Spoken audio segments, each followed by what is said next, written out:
Shalom Bapak Ibu.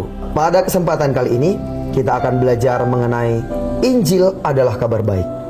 Nah Bapak Ibu Saudara, bahwa kali ini saya mau menjelaskan bahwa Injil berbeda dengan agama. Karena apa yang agama ajarkan berbeda dengan apa yang Injil ajarkan. Termasuk agama Kristen Bapak Saudara. Agama bukan Injil, Injil bukan agama. Sangat berbeda. Seperti pesawat berbeda dengan sepeda. Nah kalau kita belajar apa itu agama? Agama artinya A dan gama. A tidak, gama kacau balau. Nah artinya agama membuat tidak kacau balau. Jadi semua agama baik. Mungkin ada lebih dari 600 agama di dunia ini. Semua agama ini mengajarkan kebaikan.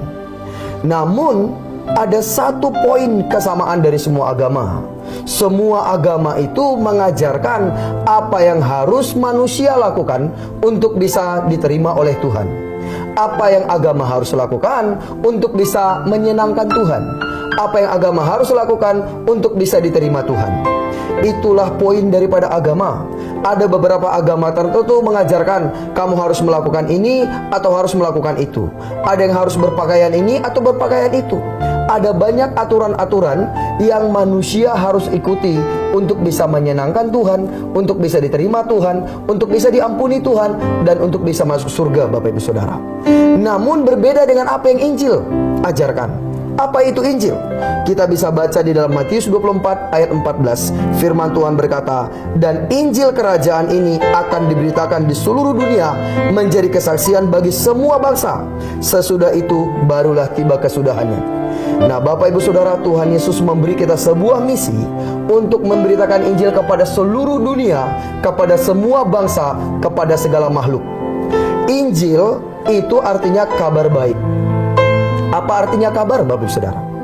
Kabar artinya yang sudah terjadi. Nah seperti semua televisi menyampaikan kabar, tapi kebanyakan yang disampaikan adalah kabar buruk. Namun Injil adalah kabar baik. Kenapa dikatakan kabar? Karena sesuatu yang sudah terjadi. Apa yang terjadi Bapak Ibu Saudara? Yaitu bagaimana Tuhan mengasihi manusia. Karena setiap manusia sudah berdosa. Sejak dari manusia pertama, yaitu Adam dan Hawa di Taman Eden, mereka sudah berdosa. Apa itu dosa? Dosa itu melanggar firman Tuhan. Mereka memakan buah yang Tuhan berkata, "Jangan engkau makan."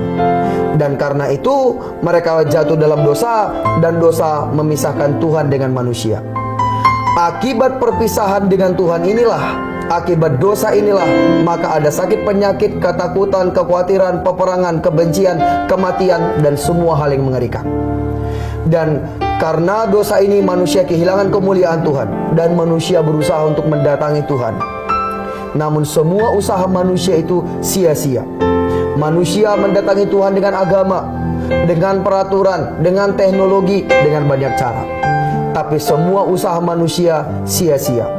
Bahkan Tuhan memberikan 10 hukum Taurat. Tidak ada yang sanggup melakukannya Bapak Saudara. Karena salah satu hukum Taurat berkata, jangan membunuh, jangan berzina, jangan mencuri, jangan mengingini. Namun tidak ada orang yang bisa melakukan itu seumur hidupnya. Nah karena itu Bapak Ibu Saudara, Tuhan sendiri yang punya inisiatif. Karena semua manusia itu sudah berdosa, semua manusia telah kehilangan kemuliaan Tuhan. Karena itulah Tuhan Yesus datang membayar dosa dan penyakit kita, supaya kita yang berdosa diampuni, kita yang sakit disembuhkan. Itulah sebabnya mengapa Tuhan Yesus datang. Dia sendiri membayar dosa dan penyakit saudara dan saya. Itulah sebabnya mengapa Injil dikatakan kabar baik. Nah Bapak Ibu Saudara, kalau engkau mau diampuni, kau tahu engkau orang berdosa, engkau tidak sanggup lepas dari dosamu, mari datang kepada Tuhan Yesus.